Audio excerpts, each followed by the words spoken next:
Mandatory minicamp is over for the Jets. Today we're going to talk about some of the standouts from the offseason program on the Locked On Jets podcast. You are Locked On Jets, your daily New York Jets podcast. Part of the Locked On Podcast Network, your team every day.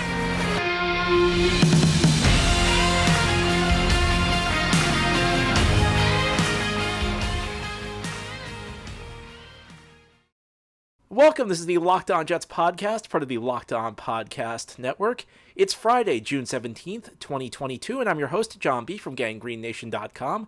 Thanking you for making this show your first listen or your first watch. We are free and available on all platforms, including YouTube. If you like what you see or hear, hit that subscribe button, and you'll never miss an episode. And if you're watching on YouTube, please give the episode a big thumbs up. Helps the channel out, and it helps other Jets fans find the podcast.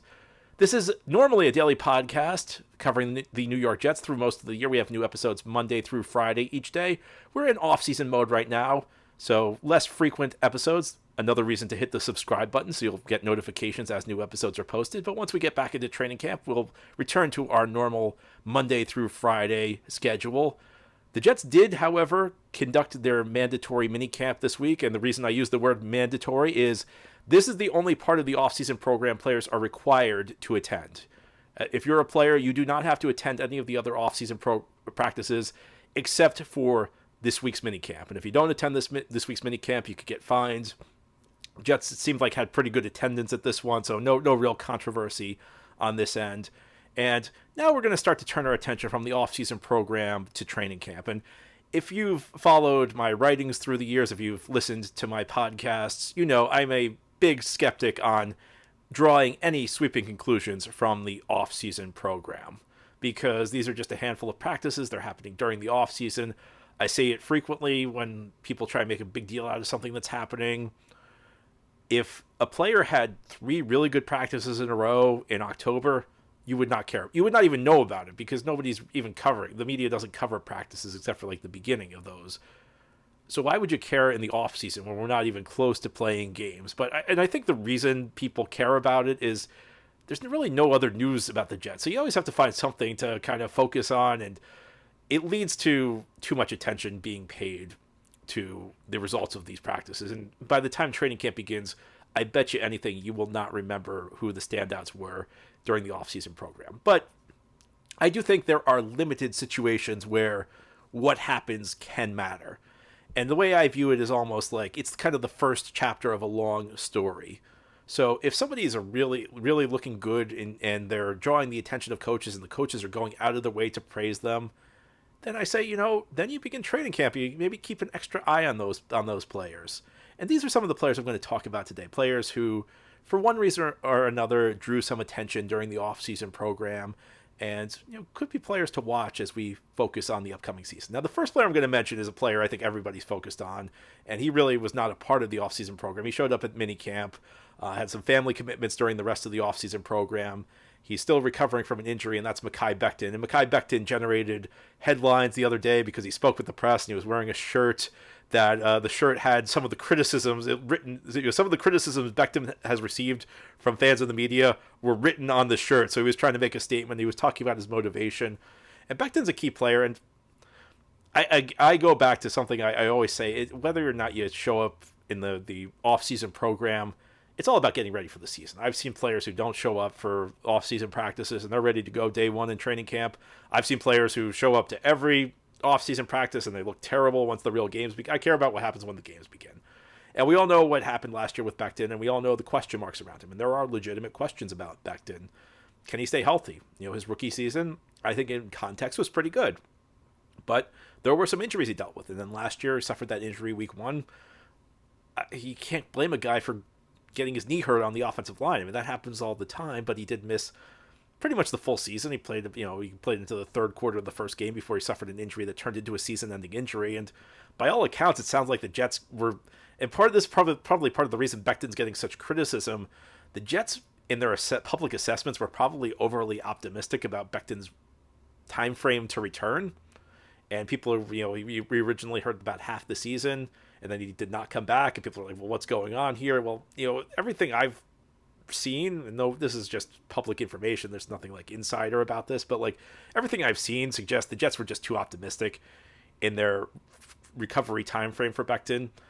And we do know, though, that the Jets really liked what they got out of George Fant last year at the left tackle position, and they've opened up the left tackle spot. They call it an open competition. Robert Saleh this week talked about how they have a plan. And, I have many different views on this. I mean, on the one hand, I said this the day the Jets announced it. I like the idea that Becton's not going to just be handed the left tackle job because he was a high draft pick. I think that's a good thing. I think it's always good when you have competition, when you're not just giving out positions based on draft pedigree. I do have some questions about this, though. I think, first of all, Fant was decent. Fant was good last year. If you look at the totality of his career, he's been kind of up and down. Was Fant good enough last year that you really want to drastically change your plan? I think that's a question. Another question I have is how this exactly is going to work, because Saleh said they have a plan. We don't know exactly what that plan is, though. And I do question a little bit, is this going to be a wide open competition at left tackle, or are you going to be flipping Becton and Fant back and forth from left tackle to right tackle? And on some level, maybe that's good, because Fant last year had to prepare to play right tackle through, he was pretty much playing right tackle the full time heading into the season, and then week one he had to move over to left tackle without any preparation. So whoever starts at right tackle is probably going to be the backup at left tackle. If there's an injury to the left tackle, you're probably going to slide that guy from the right side to the left side. So I guess on some level that makes sense, but on the other hand, don't you want each guy preparing for the position he's going to play when the real game starts? I think that's a question. I think the big question I have with this, though, is are the Jets prepared to commit to George Fant long term? Because he's entering the final year of his contract. He sent out a tweet the other day. I don't know if you caught that. He sent out a tweet the other day that was kind of suggesting that he wants a long-term contract. And with him entering this final year of his contract, if he's your left tackle this year, that means you're not sure who the left tackle is going to be next year. If you're going to make this change, if you're going to take Mekhi Becton off left tackle, where the long-term plan has always been that's where he would be, and George Fant leaves this offseason, then I think you have a question is, then you essentially have maybe the second most important piece of your offense is up in the air next year. Are you going to move Fant back to left tackle? So now we're just going to keep moving Fant from left to right every year? I mean, is that the best move? So, I think that there are lots of different angles to this decision. I think, the number one angle is whether Fant's going to be, whether Becton's going to stay healthy. And, for all the talk that this gets, and everybody's got an opinion on Mekhi Becton. My opinion is probably more positive than a lot of people's, because I think he did well in 2020 in context. And I think you always want to put things in context. I think in context, Mekhi Becton held his own. It was not perfect, but I was not expecting perfect. I was expecting things to be a little bit shakier than they were in 2020 when he was healthy. But, we could talk we could talk about whether, how he's recovering. We could talk about, what he said the other day. We'll talk about what happens in training camp. Last year in training camp, it felt like things started to go downhill initially.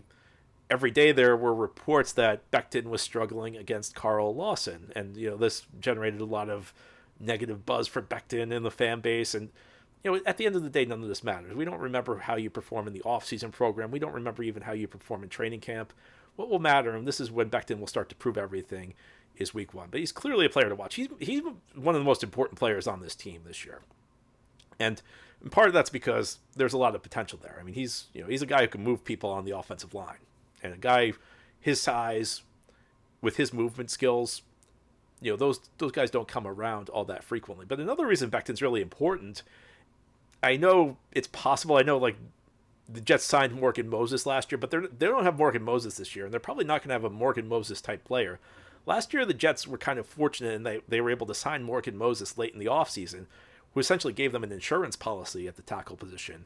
The Jets essentially entered last year with 3 starting tackles, which I think should be the goal. They don't have that this year. I don't think they're going to have that this year. I don't think they're going to run into another Morgan Moses situation. And that means Becton's going to have to stay healthy for this team. And, when you're talking offensive line, injuries happen. That's just how it goes. But so on some level, they're just going to have to get a little bit lucky. But, part of it's Becton is going to have to stay healthy. He's going to have to show he can stay healthy for a full 17.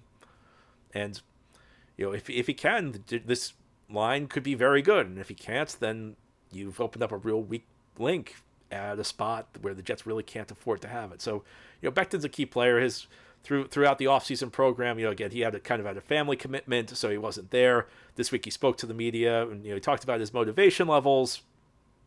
At the end of the day, we'll find out more in the weeks ahead. Now, ahead here on the Locked On Jets podcast, I'll talk about another player to watch, a player who kind of drew my attention because of reports that he could be taking on a different role at a position of great need on defense. I'll tell you who that player is ahead here on this Friday episode of Locked On Jets. We're just a few weeks away from the start of training camp, and the start of the NFL season in 2022 won't be far behind that. And if you want to bet on NFL futures, if you're a big fan of what Joe Douglas did this offseason, you should know betonline.net is your number one spot for all your betting stats and sports info. You can find all of the latest sports developments, news and odds, including the Stanley Cup Finals, Major League Baseball, and the latest fighting news from MMA and UFC, all the way to boxing. And again, you can bet on NFL futures. Jets have very good odds. There's not a lot of belief in the Jets right now, so if you think that the Jets are going to have a big year, you can make some good money. At BetOnline, you have your continued source for all of your sports wagering information, including live betting, esports, and more. Just head to the website today or use your mobile device to learn more about the trends and the action. BetOnline, where the game starts. Of course, we're in June and it's very hot outside, but you may think back to last winter. It was one of the highest priced winters of the last decade. No business owner wants to deal with the hassle of energy decisions. You just want your business to run smoothly, and you want to pay a fair rate for power. But if your business was on a purely variable or market rate last winter, you paid out the nose. Many New York business owners switched suppliers out of frustration, but unless they chose alternative pricing options, they're still at risk for a January repeat. That's where Catalyst Power comes in. They partner with you or your trusted energy consultant to produce a power supply plan that fits your business or your market risk tolerance. They have a suite of options customizable for your business's needs, including options that bundle with or focus on renewable energy. And right now in New York, they're offering an on-site solar solution for your business that requires zero installation, maintenance, or material purchase costs. That's right, there's no CapEx costs for you. And to sweeten the deal, qualified businesses could be eligible for up to 6 months of at-cost energy supply from Catalyst Power. Go to catalystpower.com/LockedOnJets to learn more. Thank you for making Locked On Jets your first listen or your first watch. We are free and available on all platforms. Today we're talking about players who drew some attention during the offseason program. Now, in the first segment, I talked about Mekhi Becton, a key player for the Jets this coming season, who's still not on the field yet. He's still recovering from a knee injury. Jets indicated he should be ready for the start of training camp. Very important year for Becton, a very important player for this team. There's a spot where, on defense, where things aren't really clear right now. And it's in a different way than you talk about the tackle position. Where Mekhi Becton plays a tackle, we know he's going to be a starter. We just don't know where he's going to be starting. At the safety position on defense, we don't know who the starter is going to be. But there's a guy who's kind of generated some attention this offseason and throughout OTAs and then in minicamp, and that's Jason Pinnock, who was a late-round pick last year. And you may remember Pinnock actually got some safety action late in the season in 2021 and played reasonably well. And especially the free safety spot. At strong safety, you're going to have Jordan Whitehead, who's going to play close to the line of scrimmage a lot. You'll have him play the run. He'll probably, if the Jets play man coverage, he'll probably get a tight end or a running back. But that deep middle spot, that's a question mark for the Jets, because last year the guy who saw a lot of time there was Ashton Davis. And Ashton Davis, a second-year player, a third-round pick in 2020, did not look promising at all. It was ugly. I mean, if you look at the numbers, the passer rating against him in coverage was, in the 115 range. I did an article where, I found that like Ashton Davis was if Ashton Davis makes tackles he's supposed to make, the Jets' run defense average is maybe like a full half a yard better. Bad angles. Ashton Davis, it's a cliche, but he's an athlete playing football. There's a difference between a football player and a guy who's an athlete who happens to be playing football. And Ashton Davis just really hasn't shown much of a feel for the game. And could he get better? Listen, any young player could get better, but I would never want to bank on a guy who has looked like Ashton Davis the last 2 years developing into a player. You're going to need a big leap out of him. It's an important spot. The free safety spot's one of those positions, and we appreciated this with Marcus May. You don't notice him until you're lacking quality players there, because when the free safety, the guy who's responsible for the deep middle, is doing his job, you don't really notice him because he's just doing a steady job back there. He's preventing big plays from happening. Marcus May, except for like 2020, That was Marcus May. You never noticed him as much as you noticed Jamal Adams, who was near the line of scrimmage, who was putting up big sack totals, who was making plays, he was a destructive run defender. Marcus May was the more the steady, quiet partner in the back of the defense, preventing things from falling apart. And if you're a longtime Jets fan, maybe you did appreciate that, because we watched guys like Calvin Pryor back there. We watched guys who have no idea what they're doing. I mean, I've been watching the Jets for about 3 decades now. The years where like you could trust the guy at the back of the defense, they're very few. And that's one of the reasons I appreciated Marcus May so much. And Ashton Davis was kind of a throwback to those guys you can't trust in the back of the defense. So this position was not really addressed this offseason. The Jets did bring back LaMarcus Joyner, but LaMarcus Joyner's got a lot of question marks. First of all, he's in his 30s. Second of all, he played like 13 snaps last year. But even if we're going to just presume that this guy who was injured the entire year last year and is in his 30s, probably more prone to getting injured than a lot of other guys would be, even if we're going to say he's going to stay healthy, there's still some question marks about him, because while he was a good safety earlier in his career, the Jets were moving him. He played safety early in his career, and then he switched to slot corner, where by most accounts he was not as effective. He was a better safety than he was a slot corner. So you could say, okay, well, you're playing him at the position where he's better.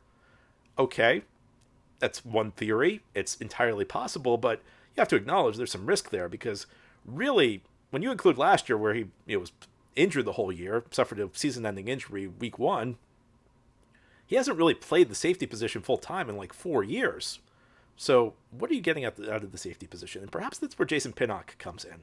And you need guys. You just, as a team, you're in a league with a salary cap. You can't afford to spend big at every position. I mean, we know how many holes the Jets went into this offseason with. And we knew that even though they had a lot of resources, even though they had those 4 early draft picks, even though they had a decent amount of cap space, they weren't going to be able to fill everything.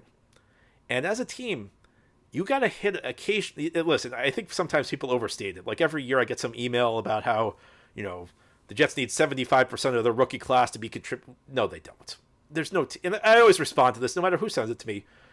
Name me the team that consistently gets 75% of its draft picks to produce for you. We overestimate the number of draft picks you need to hit on.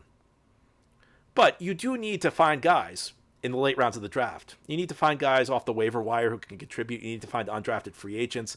You need to develop practice squad level players, because there's only so many resources to go around. So you have to hit on some of these guys you're not really using big resources on. And I think the question is, can Jason Pinnock be one of those guys? And it's an important spot, because we've seen the Jets. I mean, we saw it last year, how much it hurt the Jets, how bad Ashton Davis was. And yeah, I guess you could argue Ashton Davis could get better. Any player could get better, but he's got a long way to go. And I mean, I think he's a guy who the Jets drafted him. The Jets drafted Ashton Davis based on potential, because, he was an athlete, he was a track guy, he was a hurdler. And I think they banked on the idea that he could learn how to play football. It doesn't always work that way. Sometimes you overestimate your ability to teach somebody. But maybe Jason Pinnock's the guy who can provide stability at the safety position. By all accounts, the Jets are really excited about him. It's always a question when you're, first of all, dealing with a late-round pick. It's also a question when you're dealing with a guy who's transitioning to a new position. But I will say this. Safety is one of those positions you can graduate to. Like on the offensive line, a guy who can't really cut, a guy who's not athletic enough to handle the edge in pass protection, sometimes they graduate to guard, and they're a better guard. Sometimes, if you're not great at snapping the ball, or maybe you can't really handle the complexities of getting the line set, reading the defensive front, sometimes you move from center to guard. Guard's a position you graduate to. Similarly, on the defensive side of the ball, sometimes what happens is a guy's, not really good enough cover guy at corner, but he tackles well, and he reads the plays well. And maybe he's not good enough in coverage to be able to handle receivers one-on-one, but he is good enough to handle running backs and tight ends one-on-one, guys who are not as quick, not as athletic, not as challenging in coverage. And occasionally what you see is a guy who plays corner can transition to the safety position. Now, to be honest with you, I think it's just a theory. I don't know whether Jason Pinnock can handle that role. I liked what I saw late season last year out of him, but I've seen plenty of guys, look decent with low expectations late season and then come in and not play well. But this is a spot where the Jets could really use a surprise contributor. And he might be the best hope the Jets have at the position. LaMarcus Joyner, maybe he's like the insurance policy there. But if Jason Pinnock can step in and really handle this role in some capacity, because again, I mean, even if Joyner's your week 1 starter, I don't know you're going to have him for a full 17. You're going to need someone to step in and play effectively. And maybe it can be the late round prospect last year from Penn. It's a guy, as I said at the beginning, I'm not going to guarantee you this guy's going to play. It's the first, what we've been hearing is kind of like the first chapter. So this is now a guy I'm going to keep my eye on in training camp. Let's see how he does in training camp. Let's see how he does in preseason. But sometimes you get like the first indication of a guy who can contribute. And sometimes it means nothing. Sometimes you get by the time you get to the regular season, it's an afterthought. But sometimes it's kind of a clue as to what's happening. Now, ahead here on the Locked On Jets podcast, I'll give you one more player I have my eye on. I'm not sure how much this guy's going to contribute this year. This is another guy who's changing positions, but a guy who, by most accounts, is turning heads. I'll tell you who that is ahead here on this Friday episode. We are all hoping for a better Jets season this year. We're hoping Joe Douglas put together a better team. And if you're looking to put together a better car, go to Rock Auto. This episode is brought to you by Rock Auto, and with the ever-increasing number of makes and models, it's now impossible for your local chain auto parts store to stock all the parts you need. You have to endure pointless or intimidating questioning, and you're waiting while the person behind the counter orders the only part on their computer that their warehouse happens to carry. Well, you have a computer with access to rockauto.com at home and in your pocket. Rock Auto will save you time and money. It's a family business. They've been serving do-it-yourselfers for over 20 years, and their prices are reliably low for every customer. So go to rockauto.com right now. You can see all the parts available for your car or truck, and write Locked On in their How Did You Hear About Us box so that they know we sent you. Amazing selection, reliably low prices, all the parts your car will ever need, rockauto.com. This is the Locked On Jets podcast here on this Friday, talking about players who generated attention during the offseason program for one reason or another. We've talked about Mekhi Becton on the offensive line. We talked about Jason Pinnock, who may be changing positions. There's another player who may be changing positions. This player's on the offensive side of the ball. And it's a player who may have a difficult time because the Jets have kind of a deep depth chart at the position suddenly. It's the tight end position, but that's Lawrence Cager. And you may not recognize the name Lawrence Cager. He's been with the Jets a couple of years. He was an undrafted free agent signing in 2020. He was kind of pressed into action early in his career, and it went about as well as you'd expect for an undrafted free agent. He's a guy I could tell you, I mean, the Jets liked what he did in training camp in both 2020 and 2021. I remember when I was at training camp last year for a couple of days. He was a guy who kind of impressed me. He's a bigger guy, but at the same time, he really wasn't that fast. And I kind of wondered where the fit would be for him in the NFL. But maybe he's a better tight end. Maybe he's not going to be the type of tight end who's going to play in line and move people around because, he's a big receiver, but a big receiver is still small for a tight end. Maybe he's a guy if you can figure out how to maybe more of what they call an H-back, where if you figure out a way to isolate him on maybe a linebacker, maybe even a safety, he can help your passing game. And to me, this is the kind of move that makes sense because I just don't see where Lawrence Cager was going to fit as a wide receiver. First of all, the Jets have a pretty deep depth chart at the receiver position, so there really wasn't going to be a spot for him. And I know that they, on paper, have new tight ends. I mean, they have 3 new tight ends this year, 2 of whom got fairly decent free agent contracts. Another guy they drafted in the 3rd round in Jeremy Ruckert. So I know the Jets have 3 guys who are locks to be on the team as tight ends anyway, but I feel like Lawrence Cager's path to this team may be more at the tight end position. He's a guy, I'm not sure you're going to get much from him this year. This is kind of they're kind of taking a flyer on him because he's not a guy who's really going to contribute much in the NFL at the wide receiver position. I don't think he can beat corners. And he struggled. Admittedly, he was thrown into action before he was ready. You never want to be in a position where you got an undrafted rookie starting games, as the Jets had Cager doing in the early part of 2020 when they had a bunch of injuries at receiver. But I looked at him and I just never saw this. I never saw the fit. And for a guy like this, occasionally, as I just said in the last segment, occasionally you'll have a guy with receiver skills, maybe not fast enough to play receiver in this league, but he's bigger. He's got some receiving skills. So sometimes you see this occasionally. It doesn't happen that frequently, but sometimes these guys find a better fit at the tight end position. Guys who are maybe a little bit kind of hybrid type players, guys who can help your offense. Unlike Jason Pinnock, unlike Mekhi Becton, I mean, I don't know that he's going to get a lot of playing time this year. I think this is more kind of a long-term project. He's learning a new role. Now, it's not like, when I say that, it's not like he's changing from, corner to left tackle. There's a lot of overlap between receiver and tight end. you're still running routes. So tight ends still flex out to the receiver position. They're still running routes. You're still catching the football. At the receiver, you do block to a certain extent, although not the way you do at the tight end position. But this guy I kind of have my eye on just because there's so much buzz around him. And sometimes you just have to listen to what the coaches are saying. Sometimes you have to listen to what the people who cover the team are saying, because they talk to the coaches a lot. And if the coaches are really talking a lot about a guy, it's worth watching. Am I going to guarantee you Lawrence Cager is going to succeed at tight end? No. Am I going to guarantee you he's going to be a big part of this team? No. But his name you keep hearing over and over as he moves to the tight end position. And I got to say, you do see some skills in him. You see some skills in him. And maybe tight end's a better fit for him. So that's a name worth watching. Again, don't go predicting breakout seasons for people, but just keep it in mind as you go to training camp. If you keep hearing his name in training camp and preseason, then maybe get a little optimistic. Maybe this is a guy that can help the Jets out. Anyway, that's all for today's episode. This has been the Locked On Jets podcast, part of the Locked On Podcast Network. As always, if you enjoyed the show, subscribe to it, leave the show a 5-star review. Thumbs up if you're watching on YouTube. It helps the channel out. Hope you have a great weekend, everybody. We'll be back next time as we continue to get ready for Jets training camp.